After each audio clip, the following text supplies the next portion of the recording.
आम्ही सगळ्यांचंच नाव घेतलंय. बावनकुळे सत्तेतच आहे, सगळ्यांचंच आम्ही नाव. मुख्यमंत्री सत्तेतच असतात ना. जबाबदारी स्वीकारच म्हणतोय ना आम्ही. फसवणूक सगळ्यांनीच केली. सगळ्या पक्षांनी आमची बाजू घेतलेली नाही किंवा कुणावर एकावर आरोप करत नाही. काय करायचं सांगा ना. इकडे तिकीट ना करायचं आणि दुसरीकडे बंडखोर अपक्ष उभा राहिला किंवा अपोजिटच्या दुसऱ्या पक्षानं जर दुसरा उमेदवार दिला, काय करायचं? स्वतःच्या पक्षाचं आमचं म्हणणं तेच आहे, आम्हाला भीक नको आहे, आम्हाला हक्काचं मागतोय आम्ही. नकली भूमिका आहे, स्वागत करणार नाही. अरे घेऊन बाकीच्या खोट्यानं दिलं तर काय करायचं? त्या पवारांच्या भूमिकेचं आम्ही ओबीसीची सुपारी घेतली, आम्हाला कुणाच्या सर्टिफिकेटची गरज नाही आणि कुणाला काय म्हणायचं ते म्हणू द्या ना. आज आम्ही ओबीसी आणि पंचायत राज मधलं आरक्षण या संदर्भात ओबीसी बांधवांना आव्हान करण्यासाठी आणि या महाराष्ट्रामध्ये जेवढे पक्ष आहेत, रजिस्टर्ड पक्ष आहेत, निवडणुकामध्ये उतरलेले पक्ष आहेत, या पक्षाच्या प्रमुखांना आव्हान करण्यासाठी आम्ही आज ही प्रेस घेत आहोत. माझ्याबरोबर ऍडव्होकेट मंगेश ससाणे साहेब आहेत. आरक्षणाच्या प्रश्नावरती न्यायालयामध्ये ओबीसींच्या बाजू लावून धरणारे आमचे ऍडव्होकेट मंगेश ससाणे साहेब आहेत. आमच्या पुणे जिल्ह्यातल्या मुळशी तालुक्यातले आमचे सर्व बांधव आहेत. यामध्ये पंचायती मेंबर आहेत, माजी उपसभापती आहेत, सभापती आहेत, सरपंच आहेत, ग्रामपंचायत सदस्य आहेत आणि ग्रामीण भागातला ओबीसी बांधव आणि त्याचा व्यवसाय आणि तो सामाजिक दृष्ट्या दुय्यम स्थानी असल्यामुळं या बांधवांच्या काय अडचणी आहेत आणि ज्यावेळी तिकीट द्यायला सुरुवात झाली, ज्यावेळी या निवडणुकांचा बिगुल वाजला, त्यावेळी काय परिस्थिती निर्माण झाली या 2 सप्टेंबरच्या JRने, याची परिस्थिती आम्ही तुमच्या समोर मांडणार आहोत. पहिल्यांदा आता नगर पंचायतीच्या निवडणुका जाहीर झालेल्या आहेत. नगर परिषदा, नगर पंचायती यांच्या निवडणुका जाहीर झालेल्या आहेत. यामध्ये ओबीसी नगराध्यक्ष या 77 म्हणजे ओबीसी नगराध्यक्ष पदासाठी 77 ओबीसी जागा महाराष्ट्रामध्ये राखीव आहेत आणि आम्ही वेगवेगळ्या पक्षांच्या भूमिकांवरती लक्ष ठेवून आहोत. 77 नगराध्यक्षांपैकी मूळ ओबीसींना किती पक्ष तिकीट देत आहेत याकडे आम्ही बारकाईने लक्ष ठेवून आहोत.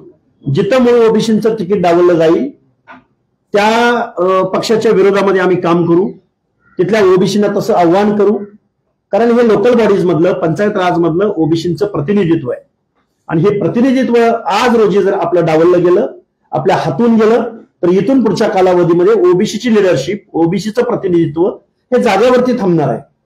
त्यामुळे 2 सप्टेंबरचा JR काढला जात असताना ज्या पक्षांनी हा JR काढण्यासाठी मनोज जरांगेंच्या मागणीला पाठिंबा दिला ते चेहरे ओबीसी बांधवांनी लक्षात ठेवले पाहिजेत आणि त्यांना मतदान देण्याऐवजी ओबीसीची भूमिका घेणाऱ्या आणि मूळ ओबीसीचं प्रतिनिधित्व सस्टेन करणाऱ्या उमेदवारांना ओबीसीनी मतदान करावं, असं आमचं आव्हान या महाराष्ट्रामधल्या सर्व ओबीसी बांधवांना असेल. आणि ओबीसी बांधवांनी आता आपलं उपद्रव मूल्य दाखवून नाही दिलं तर हे राजकीय पक्ष तुमचं प्रतिनिधित्व, तुमचं आरक्षण संपवणार आहेत. शिक्षण आणि नोकऱ्यामधलं आरक्षण तर संपलेलंच आहे.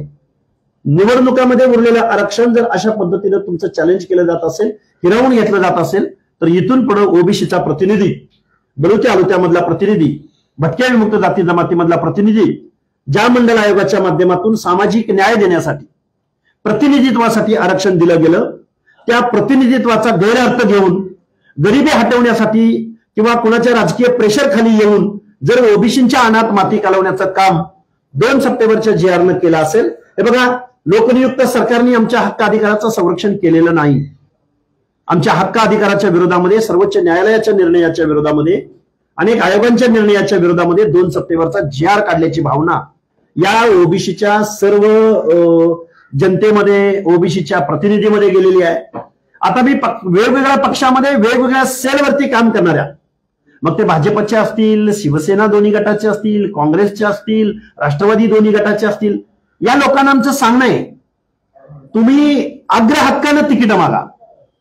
मी फक्त नगराध्यक्ष पदाचं तुम्हाला सांगितलं की 77 नगराध्यक्ष पद ही ओबीसी साठी राखीव आहे आणि आता जी जाहीर झालेल्या निवडणूक आहेत त्यामध्ये 1821 नगरसेवक पदाच्या जागा ओबीसी साठी राखीव आहेत. इथं जर तुम्हाला तिकीट दिलं जाणार नसेल तुमच्या पक्षाकडून, तर तुम्ही काय त्या पक्षाचे फक्त झेंडे लावायला आहात का? आणि तुमचं प्रतिनिधित्व डावलून जर कुणाला दिलं गेलं जात असेल, पैसेवाल्यांना दिलं जाणार असेल, बोगस कुणबीकरणाद्वारे ओबीसीच्या जागांवरती उभे राहणाऱ्या माणसांना जर कुठं तिकीट दिलं जाणार असेल, तर त्या सेलमध्ये काम करणाऱ्या ओबीसी बांधवांनी बंडखोरी केली पाहिजे. तिथल्या जागेचं किंवा कुठला वॉर्ड आहे, कुठलं शहर आहे, कुठला नगर परिषद क्षेत्र आहे, त्याची माहिती आम्हाला द्या. आम्ही जाहीर करू. आम्ही तिथं प्रसंगी निवडणुकीमध्ये प्रचाराला येऊ. पण ओबीसीचं आरक्षण टिकवण्यासाठी तुम्ही आम्ही सगळ्या लोकांनी एकत्रित आलं पाहिजे. 2 सप्टेंबरचा कागद खोटा आहे. ओबीसी बांधवांना मी खूप तळमळीनं कळकळीनं आम्ही सगळे बांधव सांगत आहोत. 2 सप्टेंबरचा कागद खोटा आहे. पण ओबीसी बांधवांनो, तुमचा तोटा मोठा आहे. एवढा मोठा तोटा आहे हा की हा तुमचं प्रतिनिधित्व संपवणार आहे. अरे पंचायत राजच्या निवडणुका म्हणजे लोकशाहीचा पाळणा. इथं खऱ्या अर्थानं नेतृत्व तयार होतं. आणि पंचायत राज मधले जर तुमचं नेतृत्व जर लिडरशिप थांबवली, तर तुम्ही विधानसभेला लोकसभेला अर्ज भरायचं सुद्धा धारिष्ट करू शकणार नाही. खूप जबाबदारीने बोलतोय. डॉक्टर बाबासाहेब आंबेडकरांनी प्रतिनिधित्वासाठी इथल्या बलुत्या अलुत्याचं रिप्रेझेंटेशन ओबीसीच्या माध्यमातून 340व्या कलमाच्या माध्यमातून तुम्हाला दिलं. पण तुमच्या आणि इथल्या राज्यकर्त्या वेगवेगळ्या पक्षांच्या 2 सप्टेंबरच्या GRला पाठिंबा देण्यानं ओबीसीचं आरक्षण आज रोजी संपलेलं आहे. आणि बऱ्याच काही ओबीसीच्या प्रश्नासंदर्भात टेक्निकल बाबी आम्ही तुमच्या समोर मांडणार आहोत. मी उद्याचं ते सुतोवाच पण करेन. उद्या आम्ही शासनकर्त्या लोकांकडून किंवा सत्ताधाऱ्यांकडून किंवा 2 सप्टेंबरचा GR निघाला त्यावेळी अनेक आमदार खासदारांनी लाज नसल्याप्रमाणे, बिनलाजेचे असल्याप्रमाणे सांगितलं की आम्ही ओबीसी आरक्षणाला कुठेच धक्का लागत नाही. मग त्यामध्ये बबनराव तायवाडेंपासून ते वेगवेगळ्या मिनिस्टर्स पर्यंत अनेक लोक म्हणले की ओबीसी आरक्षणाला धक्का लागत नाही.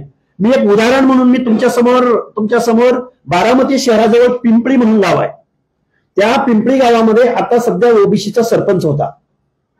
पण एका व्यक्तीनं, त्या ग्रामपंचायतीमध्ये निवडून आलेल्या व्यक्तीनं एक बोगस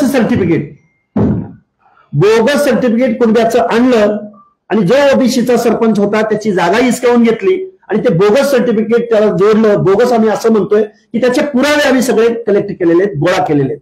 आणि त्याची पर्दाफाश मीटिंग सभा आम्ही उद्या संध्याकाळी बारामतीजवळ पिंपळी या गावामध्ये घेणार आहोत. आणि तसं ओबीसीचं आरक्षण पद्धतशीरपणे घालवलं जात आहे, डावललं जात आहे, संपवलं जात आहे. याची अनेक उदाहरणं आम्ही तुम्हाला देणार आहोत. आणि आता आम्ही इथं बोलत असताना अनेक आता प्रश्नोत्तर तर होतीलच, पण माझ्यानंतर न्यायालयीन लढाई लढणारे, कायदेशीर लढाई लढणारे ऍडव्होकेट मंगेश असाने साहेब तुम्हाला संबोधित करते. आम्ही सगळ्यांचंच नाव घेतलंय. बावनकुळे सत्तेतच आहे. सगळ्यांचंच आम्ही नाव मुख्यमंत्री सत्तेतच असतात ना. जबाबदारी स्वीकारच म्हणतोय ना आम्ही. फसवणूक सगळ्यांनीच केली. सगळ्या पक्षांनी आमची कोणाचीच बाजू घेतलेली नाही किंवा कुणावर एकावर आरोप करत नाही. विरोधकांच्या मागणीवरनं काढला, मग विरोधकांनी द्यावीत ना तिकीट. सगळ्यांनीच बोलतो ना आम्ही कुठं प्रस्थापित आम्ही कोणाचं बोललो का? आम्ही सगळ्या पक्षांची नावं घेतली. ते तर आमच्या मुळावर तेच मागणी करणारेही आणि GR पारित करणारे आम्ही कुठं म्हटलंय की अमुक एक पक्ष किंवा अमुक एकावर टीका करतोय? हे बघा, या मागणी करायला निवडणुकांचं व्याकरण आत्मसात केलेले शरदचंद्रजी पवार नेते आहेत.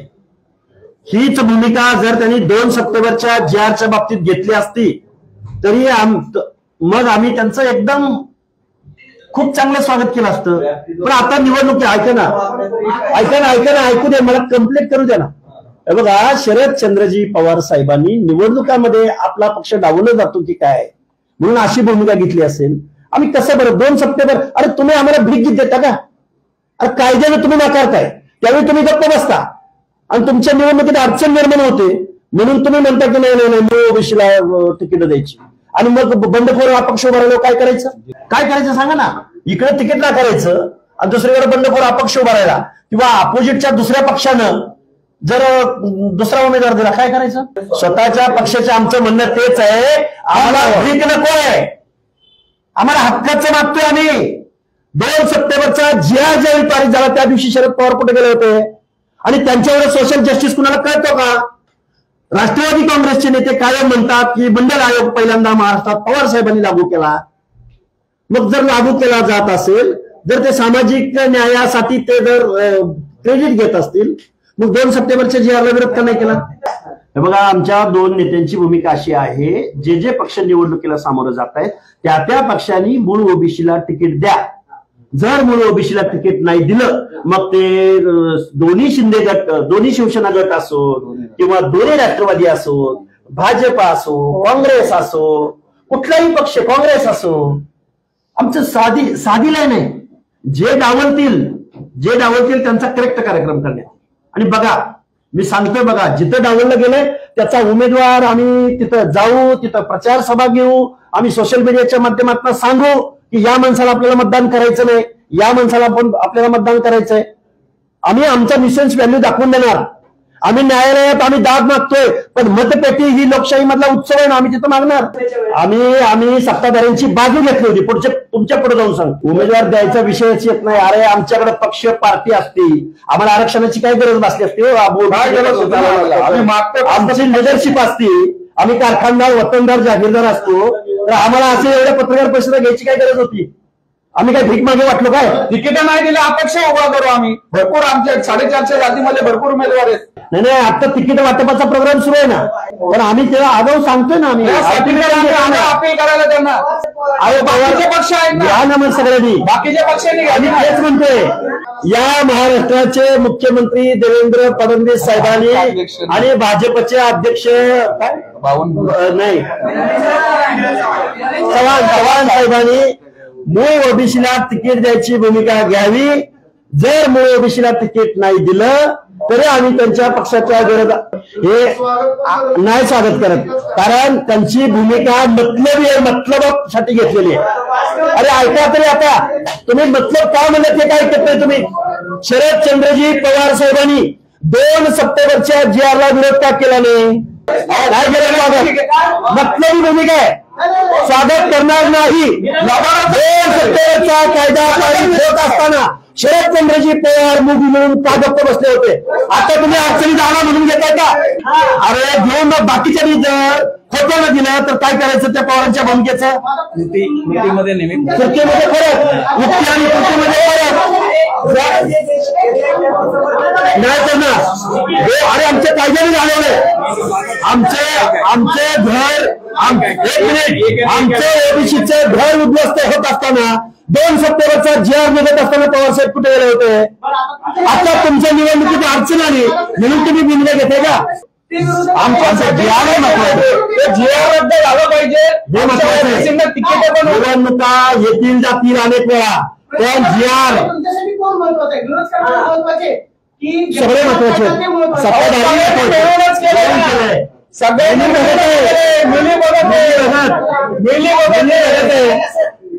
अरे या आंदोलन उभा कुणी केला? आम्ही ओबीसीची सुपारी घेतली, आम्हाला कुणाच्या सर्टिफिकेटची गरज नाही, आणि कुणाला काय म्हणायचं ते म्हणू द्या ना. आम्ही ओबीसीची सुपारी घेतली ना पहिल्यापासून. अरे सुपारी घ्यायचा संबंध काय? आम्ही ओबीसीची घेतली सुपारी, मंगेश ससाने, लक्ष्मण हाकेने, विखे पाटला सुपारी नाही घेतली. हो मान्य आहे, ओबीसीची भावना भाजपनं ऐकलेली नाही. ओबीसीच्या आरक्षणाच्या विरोधामध्ये 2 सप्टेंबरचा GR काढलेला आहे, तो कोर्टात चॅलेंज केलेला आहे. पण आता निवडणुका होत आहेत मेनवाईल, आणि त्या निवडणुकामध्ये मूळ ओबीसींना तिकीट जर या लोकांनी सगळ्यांनी डावलली तर आम्ही त्यांच्या विरोधामध्ये भूमिका घेऊ. तिथं आमचा सामान्यातला सामान्य ओबीसीचा उमेदवार असेल तरी त्याच्या पाठीशी आम्ही ठामपणे उभं करू. आम्ही तसं ओबीसीना आव्हान करू. आम्ही वेळ पडल्यास तिथं जाऊन सभा घेऊ. एकच आमची लाईन आहे. आम्ही इथं पक्षाच्या कशी लाईन आहे बघा, जे पक्ष लोकल बॉडीजमध्ये म्हणजे लोकलच्या प्रश्नावरती या निवडणुका होत आहेत, या लोकलच्या प्रश्नामध्ये तिथला आमचा ओबीसी बांधव, त्याची संसद विवेक बुद्धी जागृत आहे, तो आपला कोण परका कोण जाणतो. पण पक्षाने जर आमच्यावरती जर बोगस कुणबीकरणाद्वारे उमेदवार तिथं लादला असेल तर आमचा तिथला बांधव तिथल्या लोकल बॉडीमध्ये निर्णय घेणार आहे ना. प्रश्न उरतो कुठं? प्रश्न उरतो की जिथं बोगस ओबीसी येईल त्याला बाजूला सारा, आणि तिथला सामान्यातला सामान्य आपला जो कोण माणूस असेल त्याला तुम्ही मतदान करा. ही साधी भूमिका आहे. ऐका 1 मिनिट, आम्हाला निवडणुका थांबवत आहेत का? आमचं म्हणणं आहे की निवडणुका थांबवा. थांबवणार आहे का तुम्ही? तुम्हाला विचार घेतला जात नाही. घेतलं जात नाही म्हणून तर आम्ही बोलतोय ना. आम्ही तेच बोलतोय. हे बघा तुम्ही स्पष्टपणे हे बघा हे बघा हे बघा तुम्ही सगळ्यांकडे बोर्ड दाखवताय. तुम्ही मला एक सांगा, इथंच मी प्रेस घेतली होती त्यावेळी आम्ही म्हणलं होतं की 7 वर्ष तुम्ही निवडणुका घेतल्या नव्हत्या, कोर्टाचा निकाल येऊपर्यंत निवडणुका पुढे ढकला आम्ही म्हणलोय.